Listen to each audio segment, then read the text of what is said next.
அப்பா, நீங்கள் எதுக்காக அங்கிள்கிட்ட இப்படி பேசிகிட்டு இருக்கீங்க? எப்படி இருந்தாலும் நான் ஷோபாவை தான் கல்யாணம் பண்ணிக்க போகிறேன். ப்ளீஸ் தயவு செஞ்சு அதை கெடுத்து விட்டுறாதீங்க என்று பாவமாக கேட்டான். இல்லைடா, நான் எதுவும் சொல்லலை, சும்மா என்று சிவபாலன் ஏதோ மறுத்து பேச முயல கை உயர்த்தி அதை தடுத்த மணிவேல், என்கிட்ட அந்த மாதிரி கேள்வி கேட்க உனக்கு என்ன ரைட்ஸ் இருக்குது? என் தத்து பையனோட பேக்ரவுண்டை பற்றி நான் எதுக்காக உன்கிட்ட சொல்லணும் என கடுகடுப்புடன் பேச அது சிவபாலனின் மனதை காயப்படுத்தியது. அந்த டேபிளில் இருந்த மற்றவர்களுக்கோ இதற்கு என்ன ரியாக்ஷன் செய்வதென்று தெரியவில்லை. தன்னால் தான் இந்த பிரச்சனை என்பதை புரிந்து கொண்ட ஹரிஷ் எதுவும் பேசாமல் அமைதியாக உட்கார்ந்திருந்தான். மணிவேலும் சிவபாலனும் கோபத்துடன் ஒருவரை ஒருவர் வெட்டுவது போல பார்த்து கொண்டிருக்க திடீரென அந்த இடத்தில் எழுந்த கூச்சல் எல்லோருடைய கவனத்தையும் ஈர்த்தது. அவர்கள் வேகமாக திரும்பி பார்க்க மாடிப்படிகளில் இருந்து அந்த வயதான மனிதர் கம்பீரமாக இறங்கி வந்து கொண்டிருந்தார். அந்த வயதிலும் கையில் ஸ்டிக் கூட இல்லாமல் அலட்சியமாக நடந்து வந்த அவரை பார்த்து எல்லோரும் ஆச்சரியத்துடன் கண்களை விரித்தனர். இவர் ரொம்ப உடம்பு சரியில்லாமல் இருந்ததா தானே கேள்விப்பட்டேன், இப்போ பார்த்தா அதுக்கான அடையாளமே இல்லாமல் ரொம்ப நல்லா இருக்காரு என்று அவர்கள் ஆச்சரியத்துடன் ஒருவருக்கொருவர் பேசிக்கொண்டனர். ஒரு சிலருக்கு இது சந்தேகத்தையும் ஏற்படுத்தியது. உங்களை இப்படி பார்த்ததில் எங்களுக்கு ரொம்ப சந்தோஷம் சார் என்று ஒருவர் தொடங்கி வைக்க எல்லோரும் அதையே சொன்னார்கள்.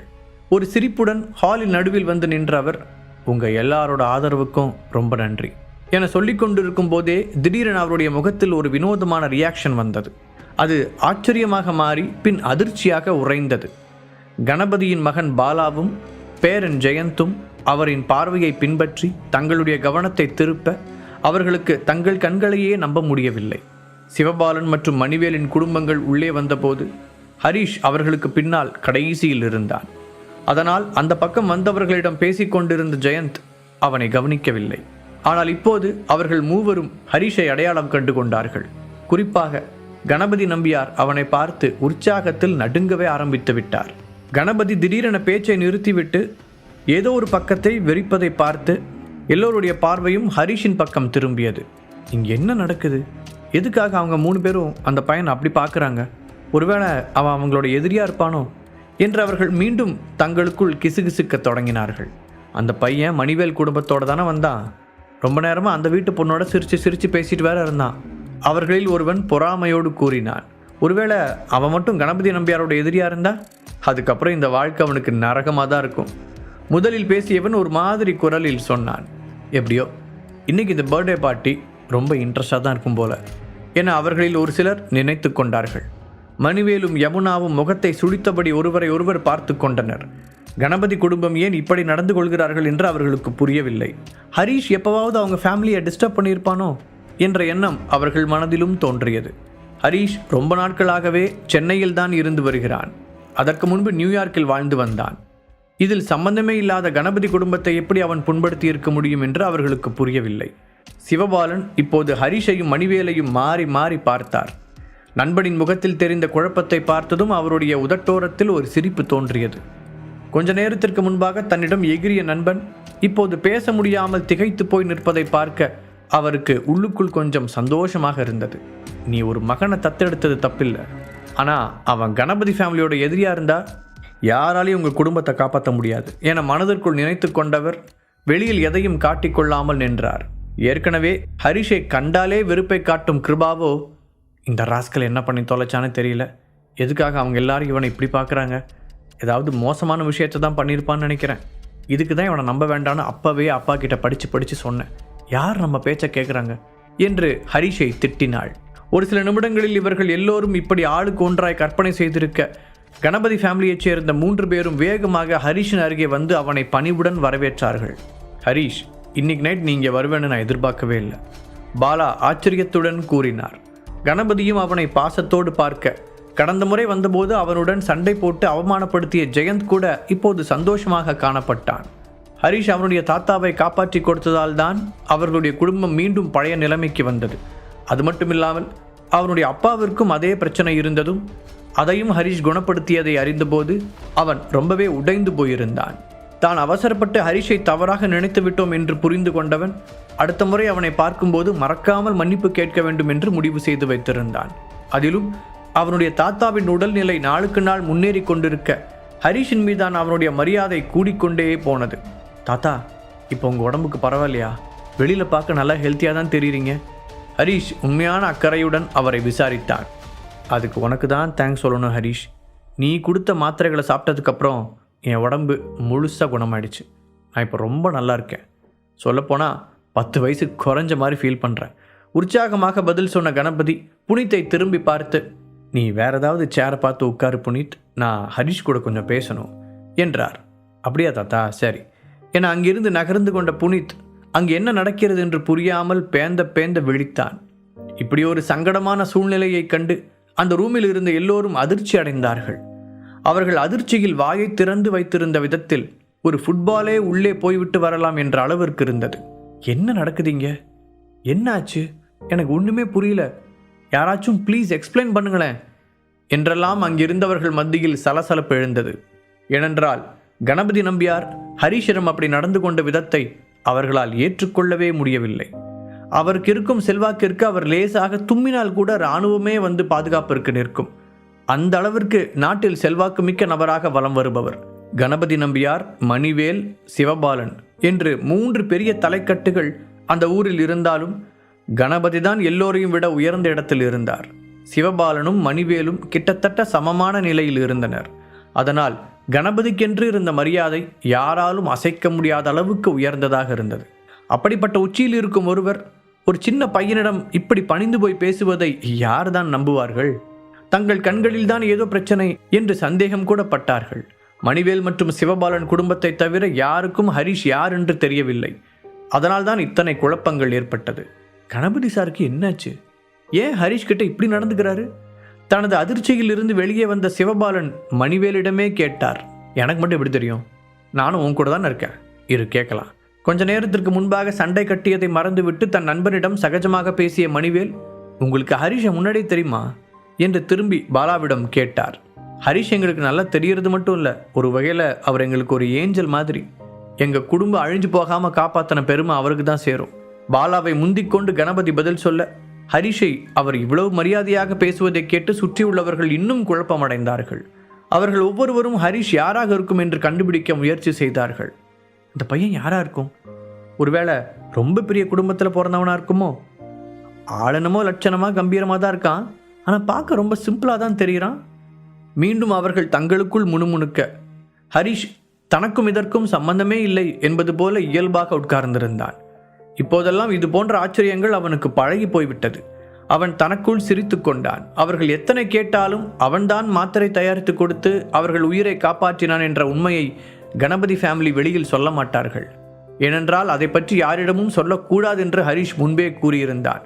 ஆனால் பெரிய இடத்து விவகாரங்கள் ஈஸியாக பரவிவிடும் என்பதால் யாரோ ஒரு நிபுணர் வந்து ஹெர்பல் டேப்லெட் தயாரித்து கொடுத்து கணபதியின் உயிரை காப்பாற்றி விட்டார் என்ற செய்தி காற்று வாக்கில் எல்லா திசைகளிலும் பரவியிருந்தது. இயல்பாகவே புத்திசாலிகளாக இருந்த மணிவேல் மற்றும் சிவபாலனின் குடும்பத்தினர் புருவத்தை சுருக்கி யோசித்தனர். பார்ப்பதற்கு விளையாட்டுத்தனமாக தெரியும் புனித் தான் இதுதான் உண்மையாக இருக்கும் என்று முதலில் யூகித்தான். ஹரீஷின் ஹெர்பல் மெடிசின் தயாரிக்கும் திறமையை நேரில் பார்த்தவன் என்பதால் அவனால் எளிதாக கண்டுபிடிக்க முடிந்தது.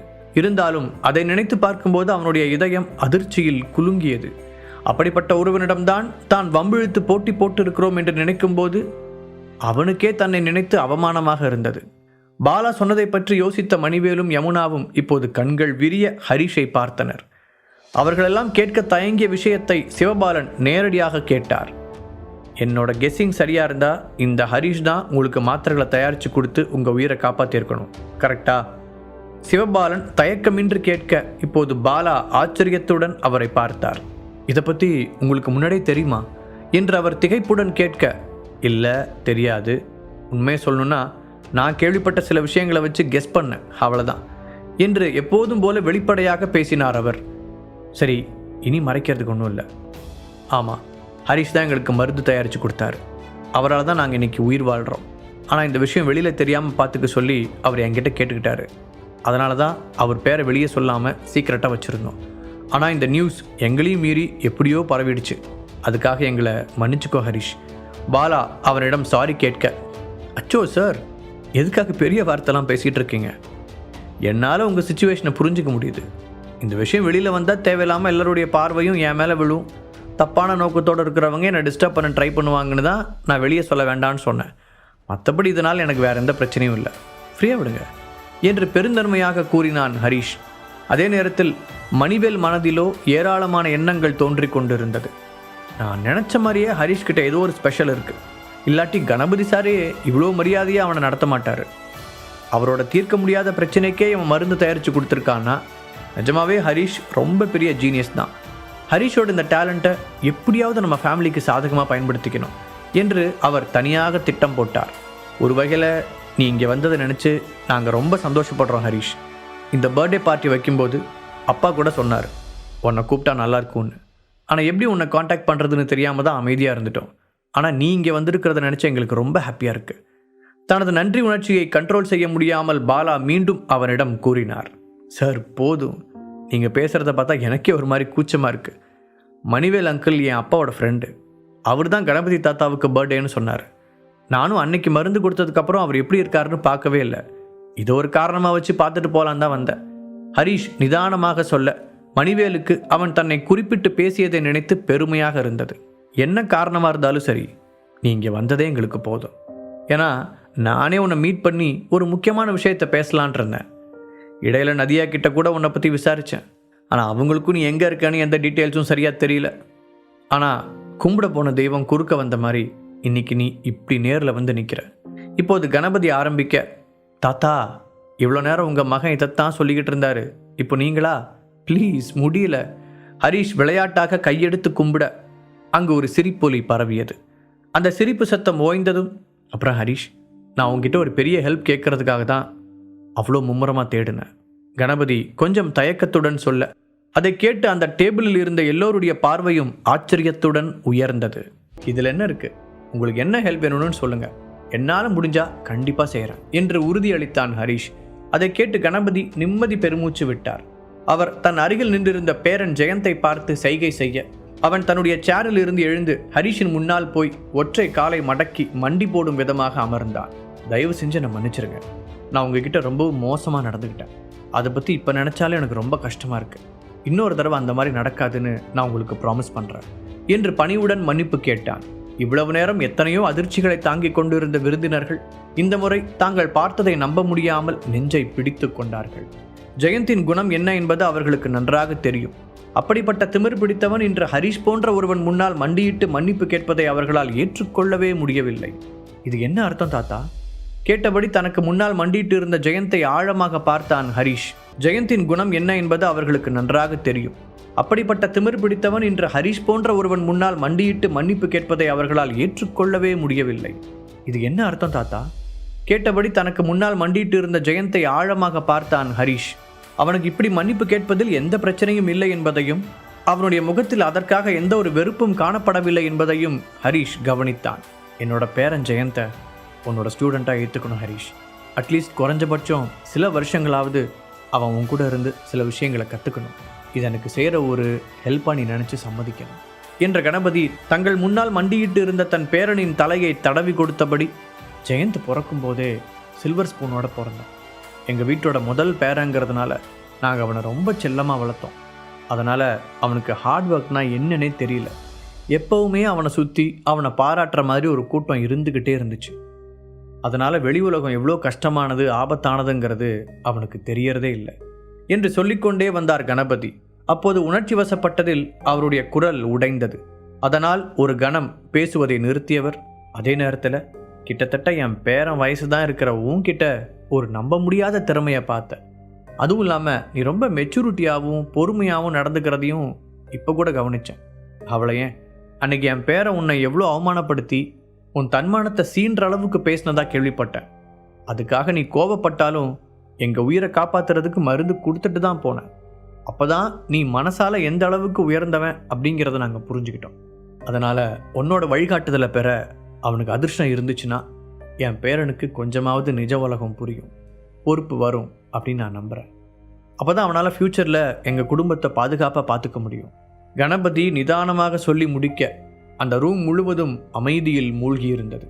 அந்த கொஞ்ச நேரத்திற்குள் ஒன்றன் பின் ஒன்றாக நடந்த நிகழ்வுகளால் எல்லோரும் மூச்சு விடக்கூட மறந்து திகைத்து போய் நின்றார்கள். அவரது பேச்சில் கட்டுண்டு கிடந்த ஹரிஷும் ஒரு வழியாக சுயநினைவுக்கு வந்து, நீங்கள் சொன்ன மாதிரி நான் ஜெயந்தை விட 2 வருஷம்தான் பெரியவன், நான் எப்படி அவனுக்கு வழிகாட்டியாக இருக்க முடியும் என்று கேட்டான். ஆனால் ஹரிஷனா, நீங்கள் என்னோட மென்டராக இருந்தால் நல்லா இருக்கும்னு நான் ஆசைப்படுறேன். மெதுவாக சொல்லிவிட்டு மீண்டும் பணிவுடன் தலை குனிந்து கொண்டான் ஜெயந்த். அவன் அண்ணா என்று அழைத்ததில் ஹரிஷ் ஒரு நிமிடம் திகைத்து விட்டான். அவனை சுற்றி எத்தனையோ பேர் இருந்தாலும் நீரஜ் போன்ற 1-2 பேரை தவிர அவனை அண்ணா என்று கூப்பிடுபவர்கள் ரொம்ப குறைவு. புனித் கூட அவனை பேர் சொல்லி சாதாரணமாகத்தான் பேசுவான். ஸ்ரீதர், பாரி போன்றவர்கள் அவனை மாஸ்டர் என்று அழைத்தனர். இந்த நிலையில் ஜெயந்தின் அண்ணா என்ற அழைப்பு அவன் இதயத்தின் ஏதோ ஒரு பகுதியை ஆழமாக தொட்டது. ஆனால் தாத்தா, அது என்று ஹரிஷ் வாழ்க்கையில் முதல் முறையாக பதில் சொல்ல முடியாமல் திணற, ஹரிஷ் ப்ளீஸ், உன்கிட்ட ஒரு அசாதாரணமான திறமை இருக்கிறத நான் பார்க்குறேன். என் பேரன் ஜெயந்தை வழி நடத்தவும் அவனுக்கு முன்மாதிரியாக இருக்கவும் நீதான் சரியான ஆளாக இருப்பேன்னு எனக்கு உறுதியாக தோணுது. கணபதி மனதார கூறினார். பாலா மரியாதையுடன் தன் அப்பாவின் பக்கத்தில் நின்று கொண்டிருந்தார். அவர் வாய் திறந்து ஒரு வார்த்தை கூட பேசவில்லை என்றாலும் அவர் மனதிலும் இதேதான் இருக்கிறது என்பது அவருடைய முகத்தை பார்த்தாலே தெரிந்தது. ஹரிஷ் எப்படியாவது மகனை ஸ்டூடெண்டாக ஏற்றுக்கொள்வான் என்ற நம்பிக்கை அவரிடம் காணப்பட்டது. சிறிது நேரம் யோசித்த ஹரிஷ், நீங்கள் எல்லாரும் என் மேலே இவ்வளோ நம்பிக்கை வைக்கிறத நினச்சி எனக்கு ரொம்ப பெருமையாக தான் இருக்குது. ஆனால் என்னை பற்றின எல்லா விஷயங்களும் உங்களுக்கு தெரியாது.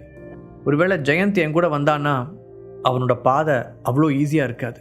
ஃப்யூச்சரில் என்னால் அவனை முழுமையாக பாதுகாக்க முடியாமல் கூட போகலாம். இதை நீ முதல்ல புரிஞ்சுக்கணும் ஜெயந்த் என்று அழுத்தமான குரலில் கூறினான். அதை கேட்ட புனித் கண்களை விரித்து ஹரிஷை பார்த்தான். அட்டா பாவி, அவனை ஸ்டூடெண்ட்டாக சேர்த்துக்க சொல்லி அவனோட அப்பாவும் தாத்தாவும் காலை விழாத குறைய அவ்வளோ கெஞ்சுறாங்க. இவனடானா போகிற பாதை கஷ்டமாக இருக்கும், உயிருக்கு உத்தரவாதம் இல்லைன்னு ஏதோ கம்பி கட்டுற கதையெல்லாம் சொல்லிக்கிட்டு இருக்கான். என்ன மட்டும் நீ அசிஸ்டண்ட்டாக வந்தே ஆகணும் அப்படின்னு அடம்பிடிச்சு கூட்டிகிட்டு போனா அப்போ என் உயிர் மட்டும் அவ்வளோ சாதாரணமாக போச்சா? மனதிற்குள் புலம்பியவன் ஹரிஷை தீயென முறைத்தான். தானாக போய்தான் ஹரிஷை வீணாக வம்புக்கு இழுத்து அப்படி ஒரு கண்டிஷனை போட வைத்தோம் என்பதை வசதியாக அவன் மறந்து விட்டான். அது மட்டுமின்றி ஏதோ ஒரு வகையில் புனித்தின் மீது ஹரிஷுக்கு ஒரு நம்பிக்கை உருவாகி இருந்தது. அவனிடம் தெரிந்த இன்னசென்ட் ஹரிஷை கவர்ந்ததால் தான் அவனை தன் அசிஸ்டண்டாக அழைத்துச் சென்றான். ஆனால் ஜெயந்த் விஷயம் அப்படி அல்ல. ஹரிஷ் முதல் முறை அவனை பார்த்தபோதே ஒரு திமிர் பிடித்த பணக்கார பையனாக அவன் தன்னை காட்டிக்கொண்டான். புனித்திற்காவது ஹரிஷை வெறுக்க ஷோபாவின் மீதான காதல் காரணமாக இருந்தது. ஆனால் ஜெயந்தோ காரணமே இல்லாமல் ஹரிஷை மட்டம் தட்டி பேசினான். அதனால்தான் ஜெயந்தை தன்னுடைய ஸ்டூடெண்டாக ஏற்றுக்கொள்ள ஹரிஷ் அவ்வளவு தயங்கினான். ஹரிஷ் ஜெயந்தை தன்னால் பாதுகாக்க முடியாமல் போகலாம் என்று வெளிப்படையாக உண்மையை கூறியதை கேட்ட கணபதி, அதை பற்றி நீ கவலைப்படாத ஹரிஷ், ஒரு நல்ல தலைமை அதை விட முக்கியமானது. ஜெயந்துக்கு அவனோட உண்மையான திறமையை கண்டுபிடிச்சு அதுக்கேற்ற மாதிரி வாழ்க்கையை அமைச்சிக்க ஒரு வாய்ப்பு தேவை. அது உன்னால் மட்டும்தான் தர முடியும் என்று அதற்கும் பின்வாங்காமல் தன் முடிவில் உறுதியாக இருந்தார். சரி, இங்கே இவ்வளோ வெளிப்படையாக சொன்னதுக்கப்புறம் என்னால் எப்படி முடியாதுன்னு சொல்ல முடியும் என்ற ஹரிஷ் ஜெயந்தை திரும்பி பார்த்தான். நீ முதல்ல எந்திரிச்சு நில்லு. இந்த நிமிஷத்துலேருந்து உன்னை என்னோட ஸ்டூடெண்ட்டாக ஏற்றுக்கிறேன். நான் இந்த ஊரில் இருந்து கிளம்பும்போது உன்னையும் என் கூட கூட்டிகிட்டு போகிறேன் என்று சிரித்த முகத்துடன் சொன்னார். ரொம்ப தேங்க்ஸ்ண்ணா. உங்களை மாதிரி ஒருத்தர் எனக்கு மென்டாராக வந்திருக்கிறத நினச்சி நான் ரொம்ப சந்தோஷப்படுறேன். சந்தோஷத்துடன் கூறிய ஜெயந்த் தரையில் இருந்து எழுந்து ஹரிஷுக்கு பக்கத்தில் நின்றான். அவர்கள் இருவரையும் ஒன்றாக பார்த்த கணபதியின் கண்களில் நிம்மதி தெரிந்தது. நிச்சயமாக ஹரிஷ் ஒரு சாதாரண மனிதன் இல்லை என்பதை அவர் ஏற்கனவே யூகித்திருந்தார்.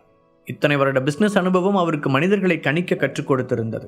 அவரை பொறுத்தவரை ஹரிஷ் இப்போது உலகத்தின் கண்களுக்கு தெரியாமல் மண்ணுக்குள் புதைந்திருந்த பட்டை தீட்டப்படாத வைரமாக இருந்தான். ஒரு நாள் வரும்போது அவனுடைய உண்மையான திறமை இந்த உலகத்திற்கு வெளிப்படும். அந்த நேரம் வரும்போது கணபதியின் குடும்பம் அவனுக்கு பக்கத்தில் கம்பீரமாக துணை நிற்பார்கள். அதன் மூலம் அவர்களும் பயனடைவார்கள். இன்னும் அவருக்குள் பல கனவுகள் இருந்தது. அவர் ஆசைப்பட்ட விஷயம் நல்லபடியாக முடிய அப்போதுதான் விருந்தினர்களை பார்த்த பாலா அவர்களை உபசரித்து சாப்பிட அழைத்துச் சென்றார். எப்படியும் இன்றைக்கு இங்கு நடந்த விஷயம் ஊர் முழுவதும் பரவிவிடும் என்று அவர்களுக்கு தெரியும். அது எல்லாவற்றையும் விட அவர்களுக்கு தங்கள் குடும்ப வாரிசின் எதிர்காலம்தான் முக்கியமானதாக இருந்தது. அதற்காக என்ன செய்யவும் அவர்கள் தயாராக இருந்தார்கள். எங்களோட விருந்துக்கு வந்ததுக்கு உங்கள் எல்லாருக்கும் ரொம்ப நன்றி. இதை நான் கண்டிப்பாக மறக்க மாட்டேன். கணபதி எல்லோருக்கும் சந்தோஷமாக நன்றி கூறினார். அவர் இப்போது மிகவும் நல்ல மனநிலையில் இருந்தார். இந்த பார்ட்டியை உண்மையிலேயே ரொம்ப நல்லா ஏற்பாடு செஞ்சுருக்கீங்க. அதுக்கு முன்னாடி உங்களுக்கு பிறந்தநாள் வாழ்த்துக்கள்.